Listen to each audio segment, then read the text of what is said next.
সবাইকে স্বাগত দীপ্ত সংবাদে। সাথে রয়েছে দোলা ডলরেস। শুরুতেই জানাবো সংবাদ শিরোনাম। শেখ হাসিনা সহ ৩ জনের বিরুদ্ধে জুলাই আগস্ট গণহত্যা মামলায় তদন্ত প্রতিবেদন জমা। চট্টগ্রামের সীতাকুণ্ডের ভাটিয়ারী সমুদ্রের পাড় থেকে নারী শিশু সহ ৪২ রোহিঙ্গা আটক। জিআই স্বীকৃতি পেয়েছে নওগাঁর বিখ্যাত নাক ফজলি আম। উৎফুল্ল জেলার আম চাষিরা।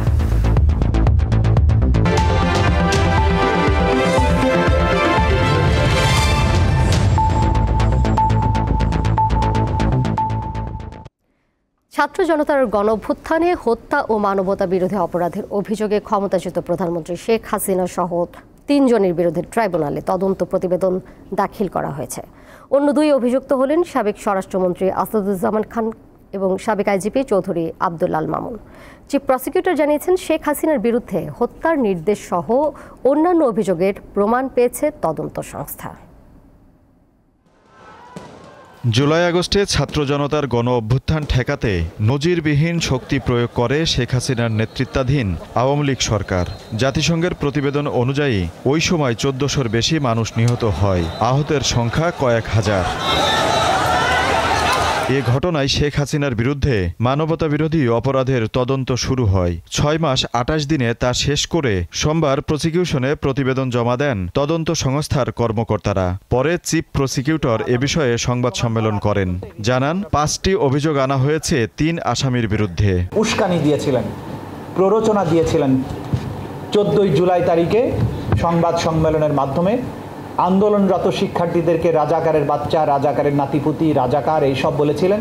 আওয়ামী লীগ, যুবলীগ এবং ছাত্রলীগ তারা সহযোগী বাহিনী অর্থাৎ অক্সিলিয়ারি ফোর্স হিসাবে একইভাবে সমস্ত রাষ্ট্রীয় বাহিনীগুলোর পাশাপাশি অস্ত্রশস্ত্র নিয়ে এই আন্দোলনকারীদের উপরে সর্বশক্তি নিয়ে ঝাঁপিয়ে পড়ে। তিনি জানান, অভিযোগ প্রমাণে পর্যাপ্ত ভিডিও ফুটেজ ও অডিও এবং সাক্ষী ও আলামত রয়েছে। হেলিকপ্টার, ড্রোন, এপিসি সহ মারণাস্ত্র ব্যবহার করে নিরস্ত্র নিরীহ আন্দোলনকারী যে সিভিলিয়ান পপুলেশন, যারা বাংলাদেশে একটি ন্যায়সঙ্গত অধিকার আদায়ের জন্য শান্তিপূর্ণ আন্দোলনের রত ছিল, তাদেরকে সম্পূর্ণ নিশ্চিহ্ন বা নির্মূল করার জন্য তিনি নির্দেশ দিয়েছিলেন।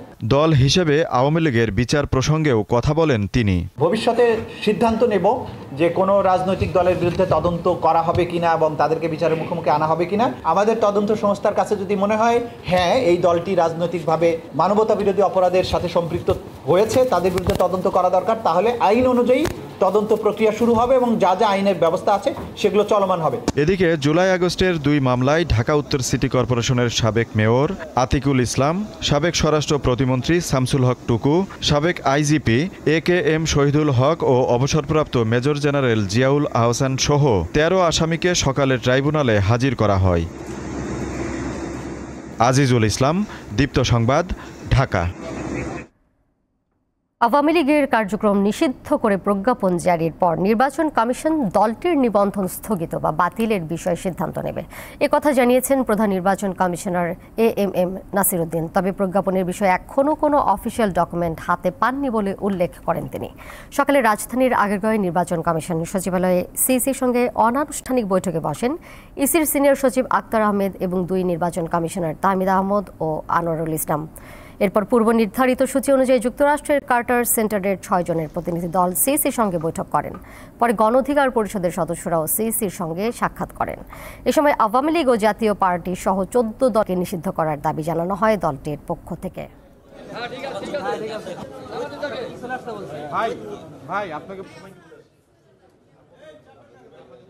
বাংলাদেশের উপর নির্মম বর্বরতা চালানো এবং ধারাবাহিক দুঃশাসনের প্রধান হোতা আওয়ামী লীগ ও তার জোট সঙ্গী প্রত্যেকটি দলকে গণহত্যা ও রাষ্ট্রদ্রোহিতার অভিযোগে দলগুলোর নিবন্ধন বাতিল ও নিষিদ্ধ ঘোষণা করে যথাযথ শাস্তির মুখোমুখি করার আহ্বান করছে গণ অধিকার পরিষদ। আমরা তো এই সমস্ত বিষয়ে তো আমরা ইকুয়ালি কনসার্ন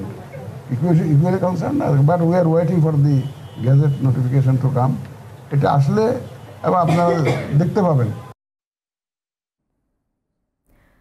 সাম্প্রতিক রাজনৈতিক পরিস্থিতি ও আন্দোলনের প্রেক্ষাপটে নিজেদের অবস্থান স্পষ্ট করল জাতীয় নাগরিক পার্টি এনসিপি। সোমবার এক বিবৃতিতে দলটি জানায়, আওয়ামী লীগ নিষিদ্ধের আন্দোলনে যৌক্তিক দাবির প্রতি পূর্ণ সমর্থন থাকলেও দলীয় স্লোগান ও জনগণের ইতিহাস বিরোধী কোনো বক্তব্যের সঙ্গে এনসিপি জড়িত নয়।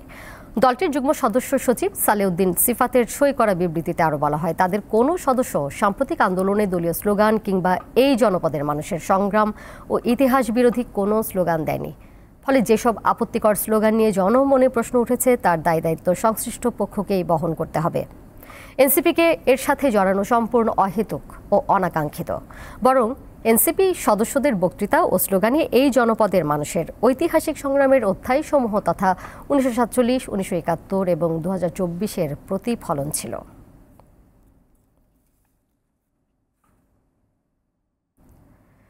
সিভিল সার্জনরা মন থেকে চাইলে সীমিত সম্পদের মধ্যেও স্বাস্থ্য ও চিকিৎসা সেবার মানের উন্নতি সম্ভব বলে মন্তব্য করেছেন প্রধান উপদেষ্টা ডক্টর মোহাম্মদ ইউনূস। তিনি বলেন, স্বাস্থ্য খাতে যে নিয়মকানুন রয়েছে তা প্রতিপালন করলেই উন্নতি সম্ভব। সোমবার রাজধানীর তেজগাঁওয়ে নিজ কার্যালয়ে সিভিল সার্জন সম্মেলনের উদ্বোধনী অনুষ্ঠানে এসব কথা বলেন প্রধান উপদেষ্টা।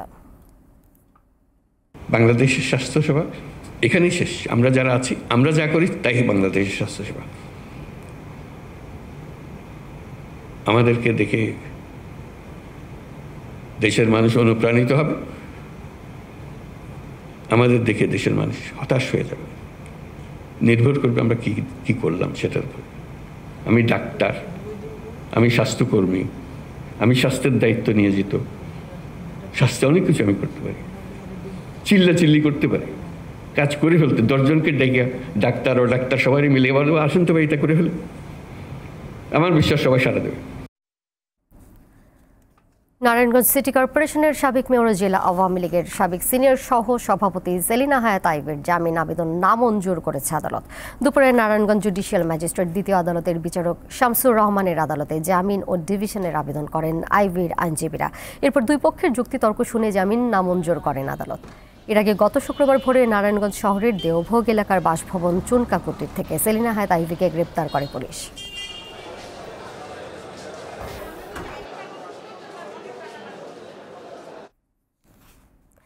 এবার কেওয়াইসির চট্টগ্রাম সংবাদ।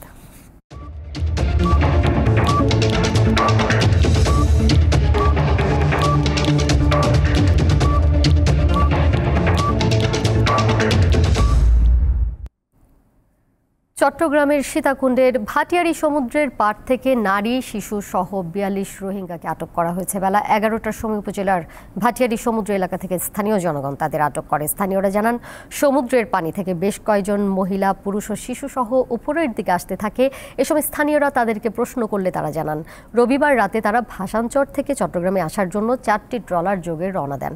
মাঝপথে তাদের ট্রলারের ইঞ্জিন বিকল হয়ে পড়লে মাঝি তাদেরকে ভাটিয়ারি সমুদ্রের পাড়ে নামিয়ে দেন। বাকি 3টি ট্রলার পালিয়ে যায়।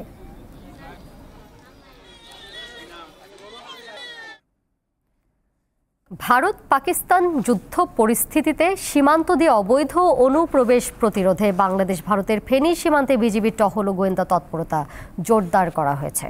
সকালে ফুলগাজীর খাজুরিয়া, পরশুরামের নিজ, কালিকাপুর ও ছাগলনাইয়া উপজেলার মধুগ্রাম, সত্যনগর, চম্পকনগর সহ বিভিন্ন সীমান্তে বিজিবি টহল দিতে দেখা যায়। টহল বাড়ানোর বিষয়ে বিজিবি ফেনী ব্যাটালিয়নের অধিনায়ক লেফটেন্যান্ট কর্নেল মোহাম্মদ মোশাররফ হোসেন জানান, বর্ডার গার্ড বাংলাদেশের মহাপরিচালকের সুনির্দিষ্ট দিক নির্দেশনায় বিজিবির প্রতিটি সদস্য অত্যন্ত নিষ্ঠা, দক্ষতা, পেশাদারিত্বের সাথে সীমান্তে নিরাপত্তা নিশ্চিতে কাজ করে যাচ্ছেন।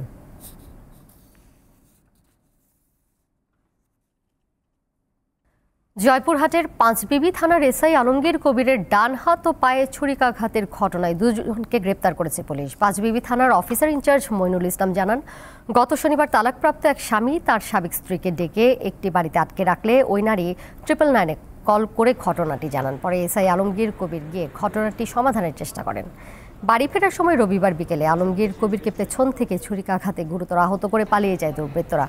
পরে আলমগীর কবির মামলা করলে রবিবার রাতে পুলিশ বেলাল ও রাফি নামে 2 জনকে গ্রেপ্তার করে।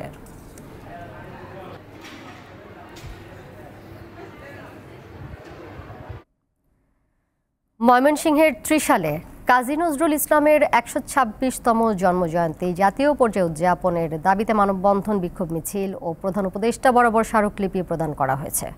সকালে ত্রিশালে ঢাকা ময়মনসিংহ মহাসড়কের নজরুল অডিটোরিয়ামের সামনে আমরা ত্রিশালবাসী ব্যানারে এ মানববন্ধন অনুষ্ঠিত হয়।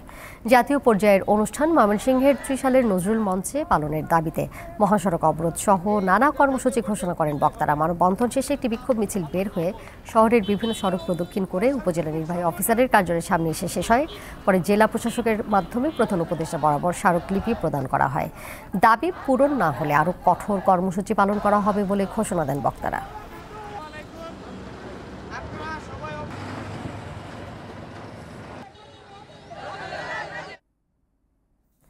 নওগাঁয় 2 দশক ধরে আম বাগান বাড়ছে, সেখানে নওগাঁর নাগফজলি আম পেয়েছে জিআই স্বীকৃতি।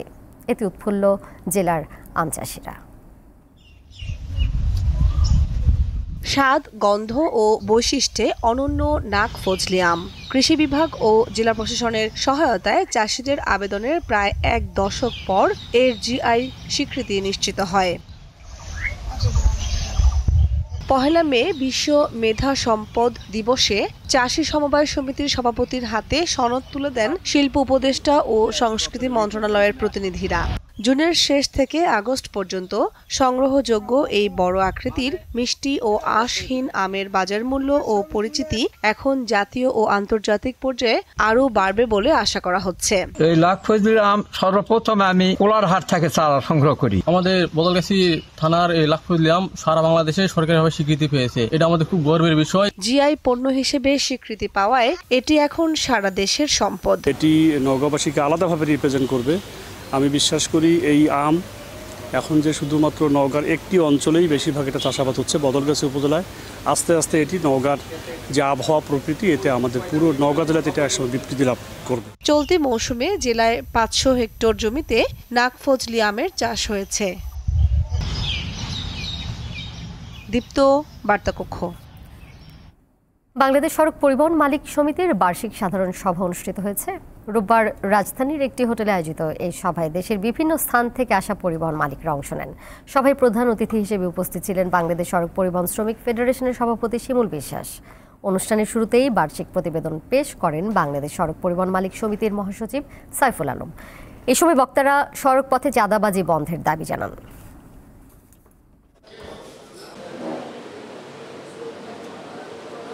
আন্তর্জাতিক প্রসঙ্গ। যুক্তরাষ্ট্র ও চীন আগামী 90 দিনের জন্য পরস্পরের বিরুদ্ধে আরোপিত শুল্ক প্রত্যাহার করতে প্রাথমিকভাবে সম্মত হয়েছে। সোমবার 2 দেশের যৌথ বিবৃতিতে এই তথ্য জানানো হয়। সিএনএন জানিয়েছে, সুইজারল্যান্ডের জেনেভায় 2 দেশের শীর্ষ কর্মকর্তাদের দীর্ঘ আলোচনার পর সোমবার এই ঘোষণা এলো। যৌথ বিবৃতিতে বিশ্বের বৃহত্তম অর্থনীতির এই 2 দেশ জানায়, চীনা পণ্যের ওপর যুক্তরাষ্ট্র সাময়িকভাবে শুল্ক 145% থেকে 30% নামিয়ে আনবে। অন্যদিকে মার্কিন পণ্যের উপর চীন তার শুল্ক 125% থেকে কমিয়ে 10% করবে। এর আগে বাণিজ্য চুক্তি নিয়ে আলোচনায় চীন ও যুক্তরাষ্ট্রের মধ্যে বড় অগ্রগতি হয়েছে বলে মন্তব্য করেন মার্কিন প্রেসিডেন্ট ডোনাল্ড ট্রাম্প।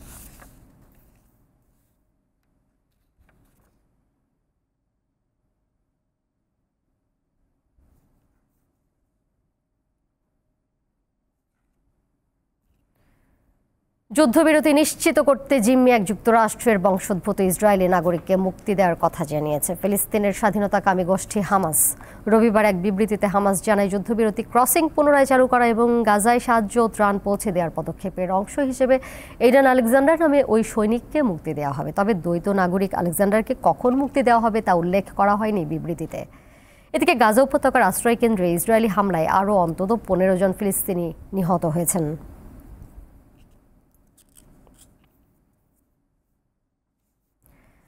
টানা কয়েকদিনের সংঘাত, গোলাগুলি ও উত্তেজনার পর ভারত ও পাকিস্তানের যুদ্ধবিরতি কার্যকর হওয়ায় কাশ্মীরের নিয়ন্ত্রণ রেখায় প্রথমবারের মতো শান্ত পরিস্থিতি বিরাজ করছে। সোমবার সকালে তথ্য জানিয়েছে ভারতীয় সেনাবাহিনী। তারা এটিকে সাম্প্রতিক দিনগুলোর মধ্যে প্রথম শান্ত রাত হিসেবে উল্লেখ করেছেন।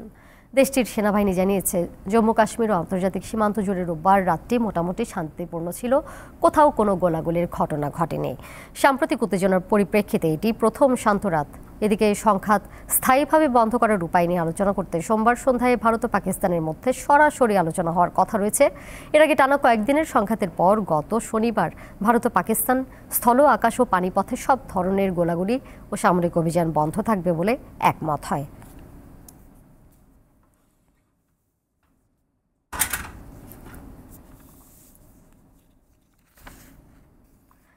ভারত পাকিস্তান চলমান উত্তেজনার কারণে স্থগিত করা হয়েছে নারী কাবাডি বিশ্বকাপ। ভারতের বিহার রাজ্যের রাজগীর শহরে আগামী 1 থেকে 10 জুন হওয়ার কথা ছিল আসরটি। বাংলাদেশ সহ Iran, Netherlands, Japan, Poland, Uganda, Kenya, Hungary, Thailand, Nepal, Germany এবং আর্জেন্টিনার এই আসরে অংশগ্রহণ করার কথা ছিল, কিন্তু দক্ষিণ এশিয়া অঞ্চলে চলমান উত্তেজনা পরিস্থিতির কারণে নারী বিশ্বকাপ স্থগিত করার সিদ্ধান্ত নিয়েছে আয়োজক ভারতীয় অ্যামেচার কাবাডি ফেডারেশন।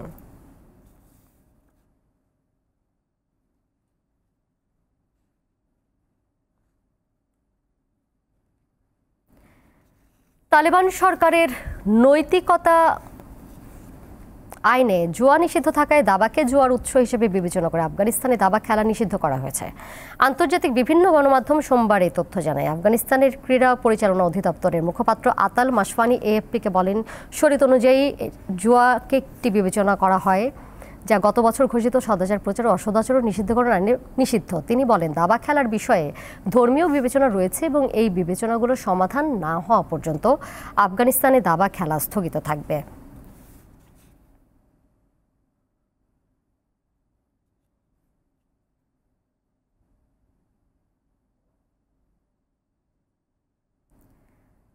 আন্তর্জাতিক টেস্ট ক্রিকেট থেকে অবসরের ঘোষণা দিলেন ভারতের তারকা ব্যাটার বিরাট কোহলি। সোমবার সামাজিক যোগাযোগ মাধ্যমে এক পোস্টে এই খবর জানান তিনি। টেস্ট ক্রিকেট থেকে রোহিত শর্মার অবসরের ঘোষণার পর থেকেই গুঞ্জন ছিল সাদা পোশাকে আর বেশি দূর এগোবেন না কোহলি, যা ভারতীয় ক্রিকেট কন্ট্রোল বোর্ডকে জানিয়েও দিয়েছিলেন তিনি।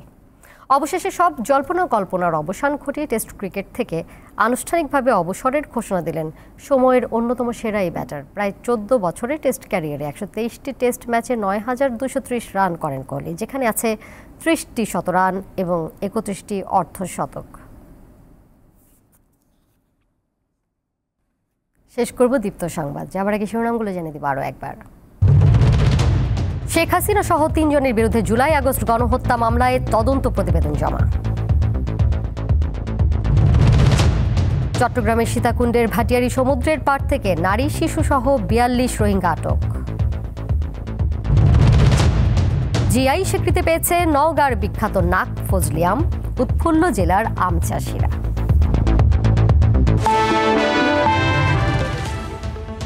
এই ছিল এখনকার মতো। পরের সংবাদ নিয়ে ফিরবো সন্ধ্যা 6:40 দেখার আমন্ত্রণ রইল।